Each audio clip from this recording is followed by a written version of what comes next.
Ô, Thaís, Cláudio, ontem os candidatos à presidência da República resolveram falar sobre proposta. Olha só, no fim, na reta final da campanha, eles começaram a soltar. Nada muito, né, Cláudio Humberto, profundo, como a gente tem cobrado aqui. Mas o Fernando Schiller tá chegando na área, então eu vou passar a bola para ele fazer comentários a respeito disso. Numa live ontem, o Bolsonaro disse o seguinte, que vai reajustar o salário mínimo, vai exaltar o Auxílio Brasil de R$600, vai também defender o fim da audiência de custódia, né? Um projeto que já está em tramitação lá no Congresso, já passou em algumas comissões. Também falou a respeito de outros pontos aí da nossa legislação. O Lula diz que vai zerar o imposto de renda para salários até R$5.000. Diz que vai discutir uma nova legislação trabalhista, diz que para a educação a proposta é construir creche, na religião ressalta a liberdade de culto, no agronegócio promessa de redução de juros aí para os produtores que estão cobrando, né, alguma medida nesse sentido, ou seja, pelo menos trouxeram aí sinalizações. Nada muito profundo, né, mas agora, Schiller, no apagar das luzes aí na véspera da população começar o deslocamento para ir para a votação, muito tarde, hein, Schiller? Tudo bem, Pedro, Thaís, Cláudio, Sônia. Olha, eu diria o seguinte, Pedro, esses bullets, né, são toques assim, que os candidatos dão na reta final, no fundo eles valem para muito pouca coisa, né? Ontem eu assisti uma entrevista do Lula no Correio Brasiliense, jornal Correio Brasiliense lá de Brasília.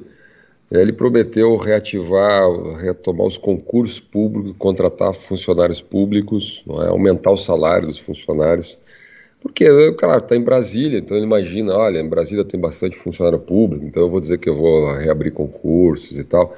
O governo atual ele congelou muitos concursos, então reduziu o número quantitativo de funcionários públicos da União, né? Então os candidatos eles agem hoje orientados pelo marketing, né? Então o marketing vê lá qual é que os temas estão pegando aí, de acordo com a região. Se ele for lá no Nordeste, ele possivelmente não vai falar em concurso público, fala em concurso público em Brasília, né? Se ele for lá para o interior de Goiás, Mato Grosso, Paraná, no interior do Paraná, em Londrina, vai falar do quê? Do agronegócio, vai prometer baixar juro, etc, né? Se ele falar para todo mundo, faz isso aí, não vamos cobrar imposto quem ganha até 5 mil, daqui a pouco outro diz, então eu não cobro até 6 mil, outro diz, então eu não cobro até 7 mil. Esses dias eu vi um candidato que disse assim, olha, tudo que ele prometeu do salário mínimo eu prometo também, né? Nós vamos chegar no fim no debate do Eduardo Leite e do Onix, lá no Rio Grande do Sul, onde o Eduardo Leite perguntou, se não me engano, 8, 9 vezes para o outro candidato, qual é a sua alternativa ao plano de recuperação fiscal? Eu disse, melhor que a sua. Então ele fica repetindo, melhor que a sua, melhor que a sua. Porque eu acho isso muito... É bizarro aquilo, né, Schiller? Aí pergunta de novo, mas é melhor, mas qual é? É muito melhor. Mas qual é? Excepcionalmente melhor. O que é? Aquilo estão tirando um sarro da cara de quem está assistindo o debate, né? Na minha época, Thaís, todo mundo assistia o Monty Python, que era um grupo satírico inglês, isso aí revela a idade, né, também. O Monty Python, hoje em dia, depois teve vários grupos de humor mais recentes, inclusive no Brasil, mas é um pouco um programa de humor, né? Porque isso acontece também, os candidatos eles fogem dos temas difíceis, fogem dos temas complicados. Por exemplo, plano de recuperação fiscal. Ninguém gosta, os estados vivem esse problema, né? São Paulo não, porque São Paulo tem uma política de equilíbrio fiscal há muito tempo, então não entrou em crise fiscal, e esse é um ponto central, né? Você não faz nada num estado, toda essa agenda que a Thaís elaborou aí, que eu concordo totalmente com ela, né? Você só faz ela se você tiver responsabilidade fiscal. O ouvinte também falou, precisamos de um governador, um presidente, um governador, etc., honesto, é óbvio. Eu diria que a ética é o ponto de partida, não se deve nem discutir, quer dizer, é o tema não discutível, não é? Quer dizer, em que pese nos últimos anos no Brasil nós tivemos escândalos absurdos de corrupção, mas vamos lá, né? Vamos partir do pressuposto que o político ele vai agir dentro da lei, que ele vai agir com honestidade, ele precisa ter responsabilidade fiscal. Ele precisa, por exemplo, nós temos no Brasil de hoje um problema, está todo mundo prometendo manter os R$600, Bolsonaro e Lula, os dois prometem manter os R$600, só que isso custa 70 bilhões, e aí tem que saber como é que vai. Ninguém respondeu. Eu lembro do nosso querido Schneider aqui, o Rodolfo Schneider, da Band, perguntou nos 2 debates presidenciais que a gente fez, no primeiro e no segundo turno, de onde é que ia sair o dinheiro. Não é pouca coisa, as pessoas pensam, vai sair de algum lugar. Ora, o Brasil fez a PEC dos precatórios, deu um drible no teto, depois fez aquela PEC das bondades, lembra quando foi para R$600, deu o vale para o taxista de R$1.000, deu o vale para o caminhoneiro de R$1.000. Esse vale dos caminhoneiros custou 5 bilhões. Então como é que resolve isso? Em janeiro o problema volta. Só para pegar esse dado do caminhoneiro, o governo lá atrás, em 2012, deu aquele financiamento a mais para os caminhoneiros. 7% ao ano, todo mundo, 300 mil caminhões a mais, a um cálculo. Depois teve que fazer tabela de frete, depois teve que fazer subsídio do diesel, depois teve que dar bolsa caminhoneiro. Quer dizer, o governo vai continuar fazendo isso. Então, tem muitas questões, todas essas questões dizem respeito a uma coisa chamada responsabilidade fiscal. Se o governo não gastar menos ou no mínimo máximo que arrecada, ou seja, se o governo gastar mais do que arrecada, ele entra com um problema. E aí tudo vira fantasia, porque as pessoas têm uma certa ideia mágica, né? Bota na dívida pública, gasta por conta, e tal. Bom, isso depois vira o quê? Inflação e juro alto, né? Quando o país fez a regra do teto, até 2019, até o início da pandemia, o juro estava 2%. O juro básico da economia estava 2%. Quando o juro básico da economia estava 2%, por quê? Porque tinha uma âncora fiscal e o país estava, de maneira sustentável, reduzindo déficit público. Enfim, o Brasil estava entrando numa rota realmente de responsabilidade fiscal. A construção civil bombou. Quem não se lembra? A construção civil bombando até 2019, até ainda durante a pandemia. Você teve todo mundo diz assim, temos que ir para os ativos reais na economia. Que são os ativos reais? Em vez de botar dinheiro no banco, hoje está 13,75, você tem a sedução da renda fixa. Então, obviamente, quem tem dinheiro para investir, né, então a poupança, os fundos de renda fixa dão mais de 1% ao mês, que também é ilusório, mas vamos lá, você tem essa impressão que você está ganhando lá 13, 14, 15% ao ano, sem produzir, sem investir num ativo real, por aí a economia não vai, esse é o ponto. Então você tem que ter uma economia estabilizada, de juro baixo, inflação sob controle. É óbvio que a gente teve um desarranjo na pandemia, com 10% do PIB que o país gastou, mas o Brasil conseguiu recuperar rapidamente, né? Então, isso aí, eu diria assim, se eu puder também dar aqui os meus desejos, tá? O Brasil, de alguma maneira, conseguiu, nos últimos anos, e é independente do governo, não estou falando do governo A nem do governo B, aprovou no Congresso, uma série de medidas importantes. Quando a gente tem um Banco Central independente, é muito importante.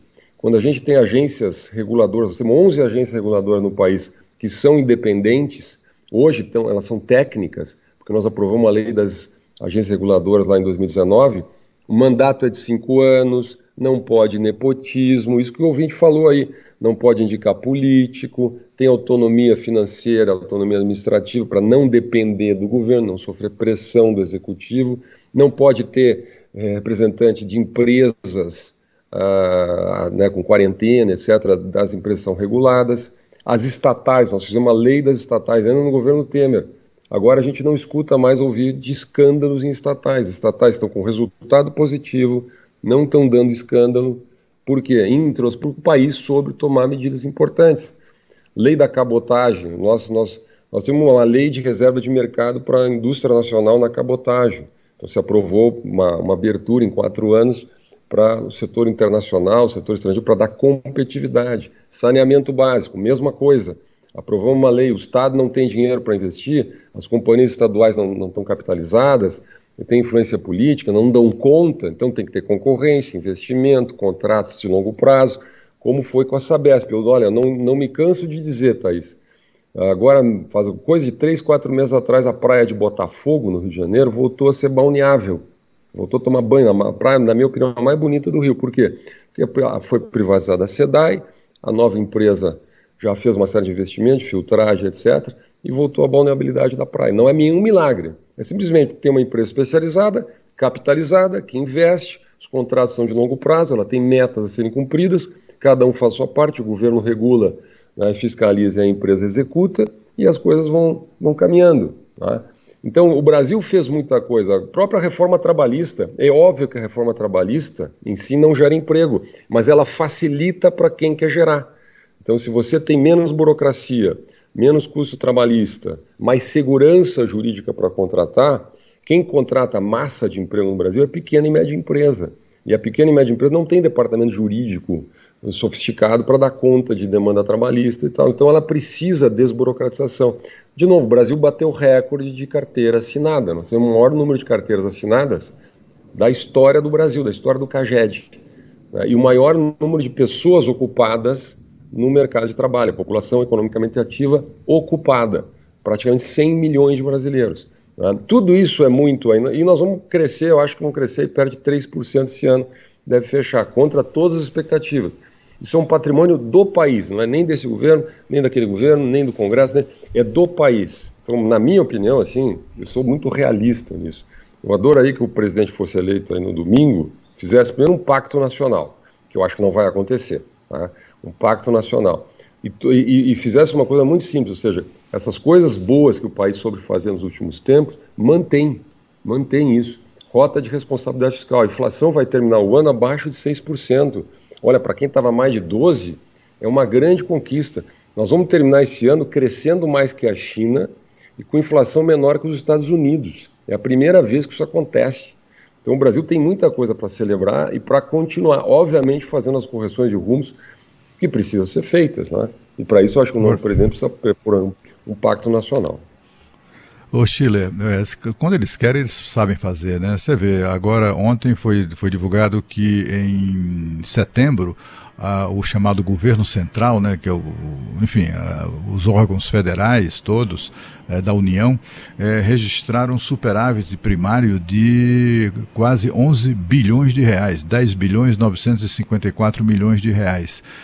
Ou seja, arrecadou mais do que gastou, o que é muito bom, né? É um número que não se via já há bastante tempo, desde 2010 que não se viu um número como esse aqui, desde que foi implantado esse indicador aí, né? Que mede exatamente esse tipo de coisa. Só queria fazer uma pequena observação.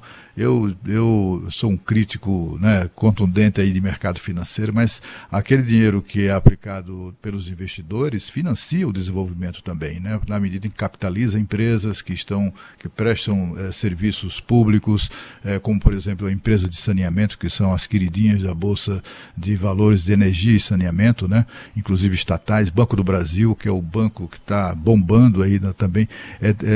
Quando se investe em banco como o Banco do Brasil, está se investindo no agronegócio também, né? Tá para financiar a atividade econômica de uma maneira geral. Mas eu gostaria, Sheila, da sua palavra sobre... Você viu agora há pouco os nossos ouvintes falando sobre, na esteira do que a Thaís nos trouxe na abertura do programa, né?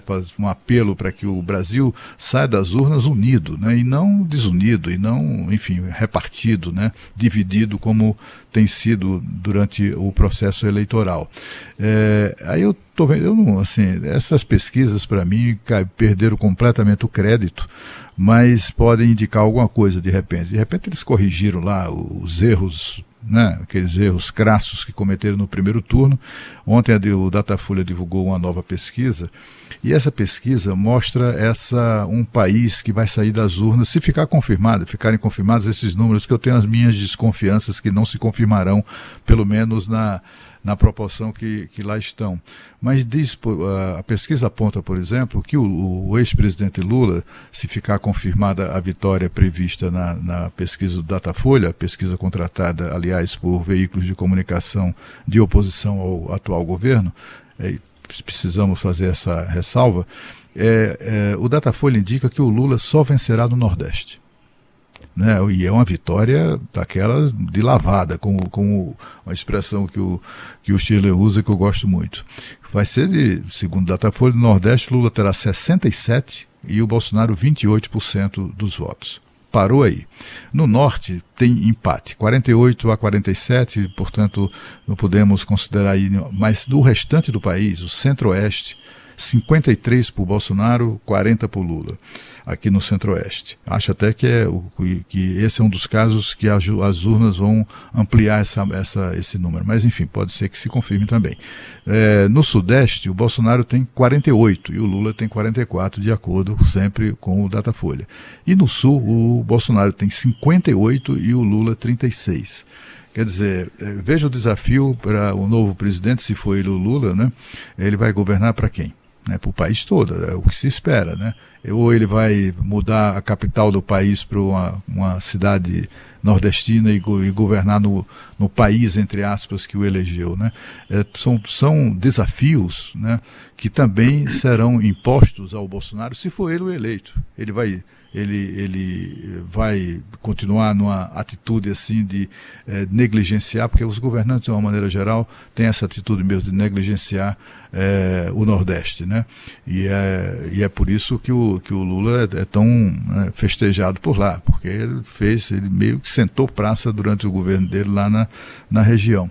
E aí o desafio do Bolsonaro, se for eleito, será exatamente de integrar o Nordeste a essa, né, a todo esse esforço nacional que ele propõe, etc. Eu queria que você falasse sobre isso. Que país você acha que vai sair das urnas, hein, Sheila? Olha, Cláudio, primeiro sobre as pesquisas, né? A pesquisa vão Datafolha e IPEC, se não me engano, IPESP também, deram 12%, 14% de diferença pro Lula contra o Bolsonaro na véspera da eleição. Na véspera da eleição. Então, quer dizer, 14%, então foi 6%, né?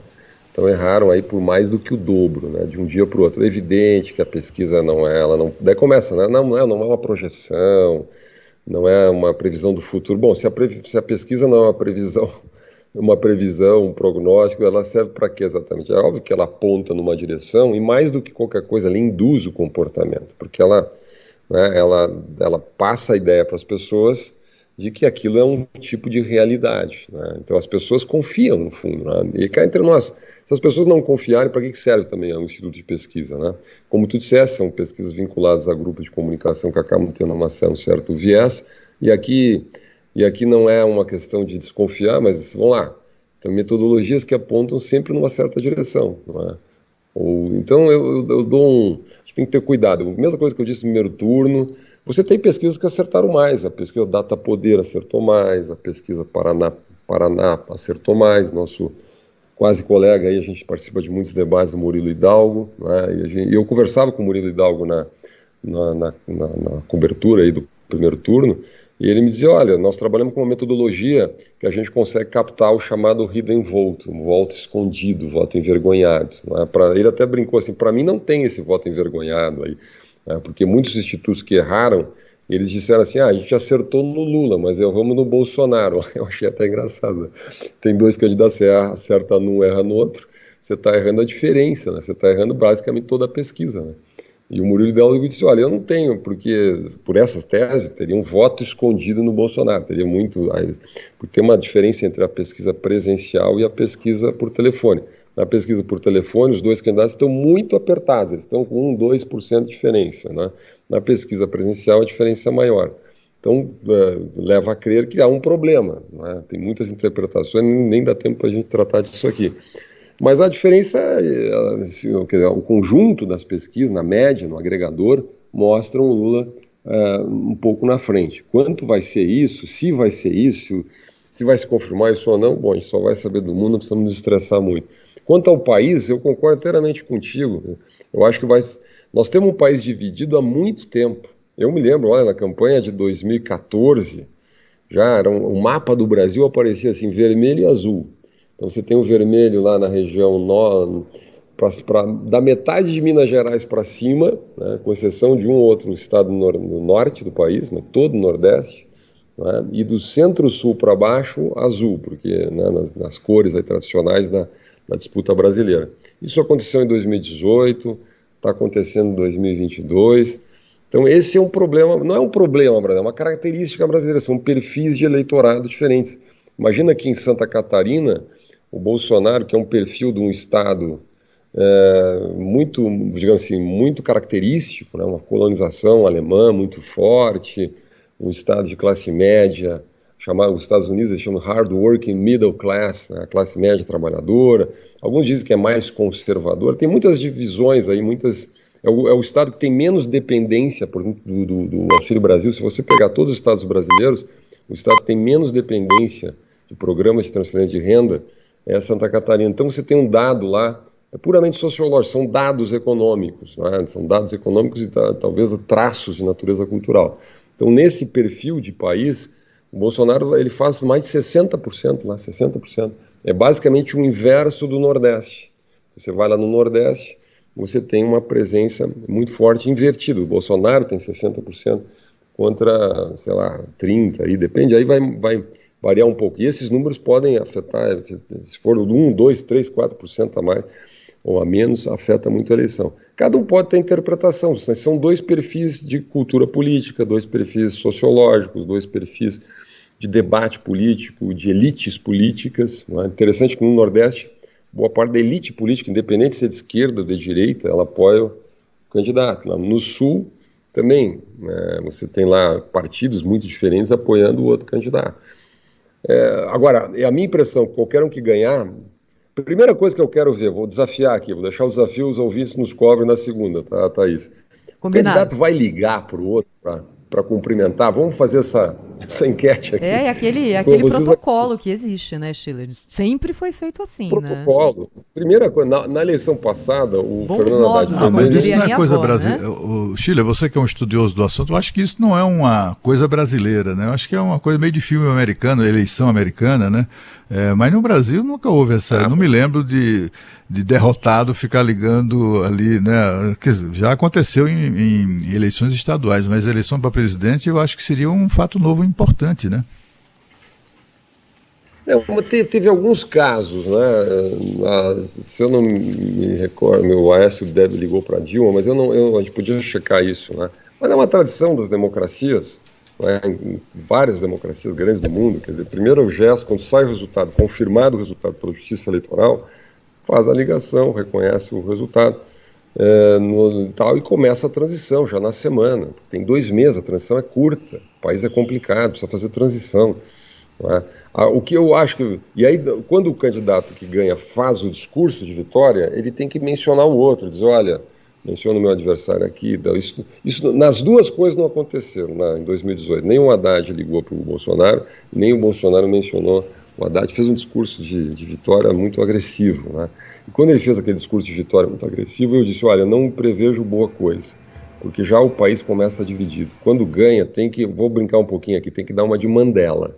Para mim, o grande guru é o Nelson Mandela, porque ele e o Barack Obama foram 2 caras que conseguiram, na política global, dizer, lembra que o Obama dizia assim, não tem estados vermelhos nem estados azuis, os Estados Unidos da América, não tem a América Negra, a América Branca, tem os Estados Unidos. Então ele insistia nessas frases exatamente para reunificar o país. Né?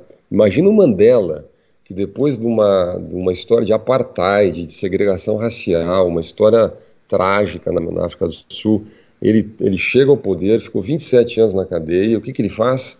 Ele chama todos para conversar, ele não discrimina, ele foi muito criticado, inclusive, pelos mais radicais do seu próprio movimento, porque essa é a função do magistrado, essa é a função do presidente. Infelizmente, vou encerrar aqui, pois eu acho que não é o que vai acontecer. Se o Lula se elege, eu acho que ele vai propor um pacto, mas isolando o grupo do Bolsonaro, que tem 90, o partido dele tem 99 deputados, é a maior bancada da Câmara, é a maior bancada do Senado, então acho complicado exatamente excluir esses segmentos. E se o Bolsonaro ganhar, acho que ele vai fazer a mesma coisa. Já tem um pacto montado com o Centrão, vai continuar nessa batida, digamos assim, dessa coalizão, e atacando a esquerda e tal, o PT. E vamos lá, eu acho que também dos 2 lados não querem muita conversa, então não basta só um lado querer, o outro também. Então nós vamos continuar, né? Infelizmente a minha impressão é que a campanha foi ruim, fake news, censura, tudo isso que a gente analisou, acho que o Cláudio analisou muito bem hoje, né? E acho que tende a continuar com essa divisão política, pelo menos nos próximos tempos aí, pós-eleição. Com certeza. Só de aceitar o resultado já vai ser algo muito tranquilizador, viu, Schiller? E parece que nós temos sinais para isso, né? De que quem perder vai aceitar o resultado. É claro que o questionamento jurídico ele é válido. Muito se fala sobre terceiro turno, né? Já anteciparam esse debate sobre terceiro turno. O questionamento é válido na justiça, na esfera judicial, como o Aécio Neves fez com a Dilma. Depois perdeu, soube lá reconhecer, acabou. É isso aí. A democracia é assim. Cada um vota em quem quer. O voto é igualzinho. O meu, o seu, da Thaís, do Cláudio, do presidente da República e da pessoa que mora em uma comunidade. Ele vale tanto quanto. E o principal da democracia é saber que vence a maioria. E quem perde precisa recolher o terreno e aceitar a derrota. Essa é a lição básica da democracia, é o que a gente sempre teve na nossa história e não tenho dúvidas que teremos no próximo domingo, viu, Schiller? Um abração para você, até a nossa programação especial aí no fim de semana. Bom fim de semana, grande abraço.